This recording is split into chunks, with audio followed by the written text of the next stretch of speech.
Hello hello hello hello అందరికీ నమస్కారం. ఎలా ఉన్నారు? బాగున్నారు కదా? మరి ఈ రోజు రావు గారి రాజమండ్రిలోకి వచ్చిన సెలబ్రిటీ ఎవరో నేను చూడబోయే ముందుగా మీరు ఈ వీడియోకి ఒక లైక్ ఇచ్చేసి అలాగే మన కేకే న్యూస్ని సబ్స్క్రైబ్ చేసుకునే పనిలో ఉండండి. ఎవరు బాబు? ఓహో, కేతిరెడ్డి. గుడ్ మార్నింగ్ ధర్మవరం పేరుతో యూట్యూబ్ స్టార్గా మారిన కేతిరెడ్డిని జనం పాపం ఎన్నికల్లో ఓడించారు. ఈ ఓటమి తనది కాదు, జగన్ రెడ్డిది అంటూ కేతిరెడ్డి చాలాసార్లు చెప్పినా ఒకప్పటి ఊపు ఉత్సాహం కొరవడ్డాయి ఆయనలో. ఇదిగో కేతిరెడ్డి, ఏందిట్ట సెల్ఫీ వీడియోతో ముందుకొచ్చావు, ఏంది కదా? సో అందరూ కూడా బీ పాజిటివ్. సో ఉంటారు పాపం. జగన్మోహన్ రెడ్డి గారిని ఆలోచించండి.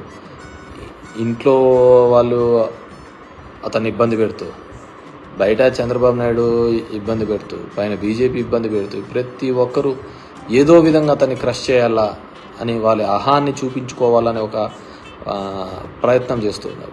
So at this point of time మనమందరం కూడా వైసీపీ పార్టీకి ఆయనకు తోడుగా ఉండాల్సిన బాధ్యత.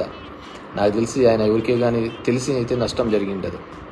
సో డెఫినెట్గా ఒక పొలిటికల్ డ్రివన్ తప్ప, రాజకీయంగా తీసుకోకపోవడం తప్ప, ఆయన అన్నీ కూడా ప్రతి ఒక్కరికి కూడా మంచి చేసే ఒక ప్రయత్నమే చేసినాడే తప్ప ఎక్కడే కానీ నెగిటివ్ చేయలేదు. ప్రతి ఒక్కరికి మంచి చేయాలనే ఒక ఆలోచన తప్ప వేరేది ఏం చేయలేదు. సామాన్యుల వరకు కూడా ఒక మంచి చేయాలనే ఒక ఆలోచన తప్ప వేరేది ఏం చేయలేదు. సరే ఉండొచ్చు, రాజకీయంగానే చూసుకోలేదు. నువ్వు జగన్ని తిడుతున్నావా పొగుడుతున్నావా కేతి?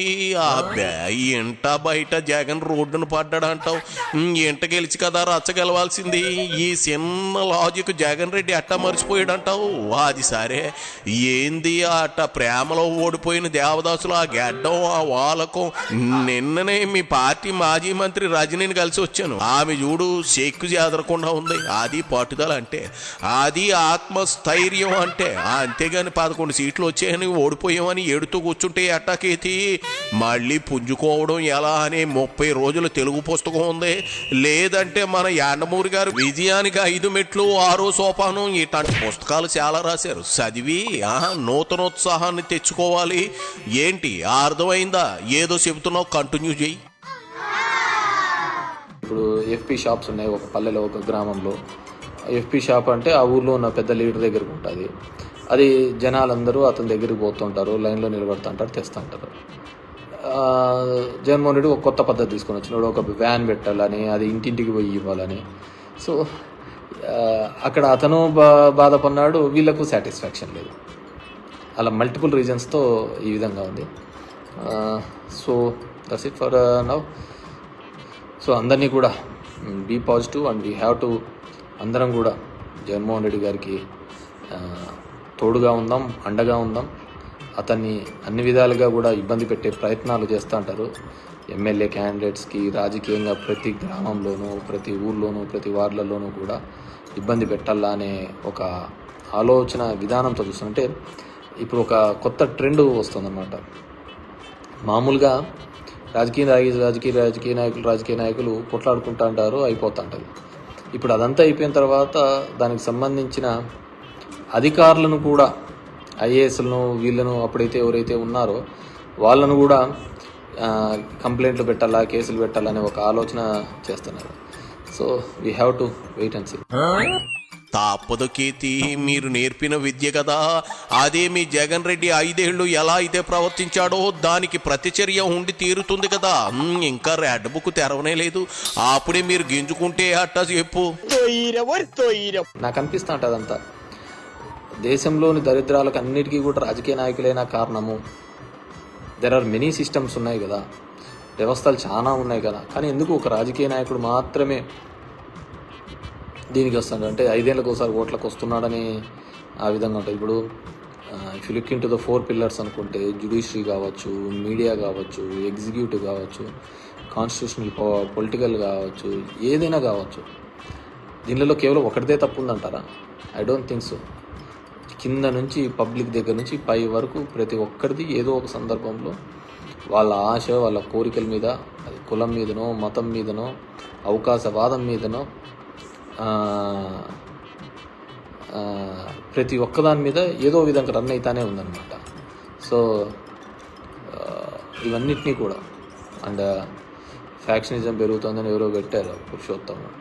ఎస్, డెఫినెట్గా ఇవన్నీ కూడా ఫ్యాక్షనిజానికి తోడుగు అయ్యేటివే. ఒకరికొకరి మీద ఒకటి కలిసి వచ్చి ఫ్యాక్షనిజానికి ఇంకో విధంగా ఒక అన్రెస్ట్ వచ్చిందనుకో, అన్రెస్ట్ వచ్చినప్పుడు డెఫినెట్గా అందరూ రివోల్ట్ అవుతారు, అందరూ రోడ్ల మీదకి వస్తారు. రోడ్ల మీదకి వచ్చినప్పుడు ఆ రివోల్ట్ వచ్చినప్పుడు డెఫినెట్గా నో వన్ కెన్ స్టాప్. 100% రాజకీయ నాయకులే దేశాన్ని భ్రష్టు పట్టించారు.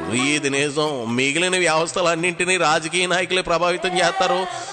తప్పు ఎవరిదైనా, జనమే కదా కష్టాలు అనుభవించేది. అయినా పొలిటికల్ సిస్టమ్ కరెక్ట్గా లేకపోతే మిగిలిన వ్యవస్థలు ఎలా గాడిలో ఉంటాయి చెప్పు. పాలకుడే అవినీతి పరుడైతే కింది వారు నీతిగా ఉండగలరా? ఉండి ఏం సాధించగలరు? ఈ చిన్న లాజిక్ ఎట్ట మిస్ అయ్యావు కేతి? అబ్బే, నీ బుర్ర పాదరసం అనుకున్నా. అబ్బెబ్బెబ్బే కాదు, రాగి ముద్దలు అలాగే గట్టికి బారిపోయింది. ఉల్లిగడ్డల రేట్లు పెరిగినప్పుడు కూడా ప్రభుత్వాలు పడిపోయిన దేశం ఉంది అనమాట. కాబట్టి ప్రతి ఒక్కటి కూడా అదే విధంగానే ఉంటా ఉంటుంది. దీంట్లో మంచికి చెడుకు లేదు, కేవలం స్వార్థానికి, ఆశకు, కోరికలకు తప్ప దీంట్లో వేరే ప్లేస్ లేదనమాట ఎక్కడ కానీ. సో దాన్ని బట్టి మనం కూడా పోతూ ఉంటే బాగుంటుంది. So I wish all the best. So చాలా రోజులైంది తర్వాత కానీ ఒక ఇది. అండ్ అందరికీ నేను కోరుకునేది ఒకటే, don't expect much from Chandrababu Naidu. ఏదో ఆయన చెప్పిన పథకాలని రాత్రికి చేసేసి అద్భుతాలు చేస్తాడు అని చెప్పేసి మనంగా అనుకోవాల్సిన అవసరం లేదు. ఎందుకు చెప్తున్నానంటే డెఫినెట్గా గతంలో అతను ఎప్పుడు చేసిన దాఖలాలు లేవు.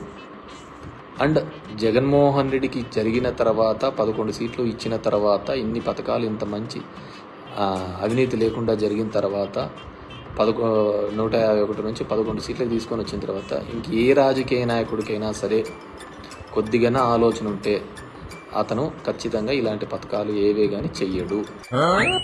మా ఊళ్ళో సోదమ్మ కంటే నువ్వు సోది మహా గొప్పగా చెబుతా ఉన్నావుగా కేతి. అబ్బాబ్బాబ్బా, జగన్ పథకాలు ఇచ్చాడా? ఎవరి సొమ్ము ఎవరికి దారాదత్తం చేశాడో చెప్పు. జనం అభివృద్ధి కోరుకున్నారు. How to catch the fish అనే టెక్నిక్ నేర్పాలి. ఊరకే చేపలు పంచుకుంటా పోతే సముద్రాలన్నీ సరిపోవు. అని చేతగాని సీఎంగా జగన్ నిరూపించుకున్నాడు. 11 సీట్లకు పడిపోయాడు. అంతే, ఇక చాలే కేతి, పక్కకెళ్ళి ఆడుకోపోమ్మా. పొమ్మంటుంటే నీకు కాదు. అయిపోయి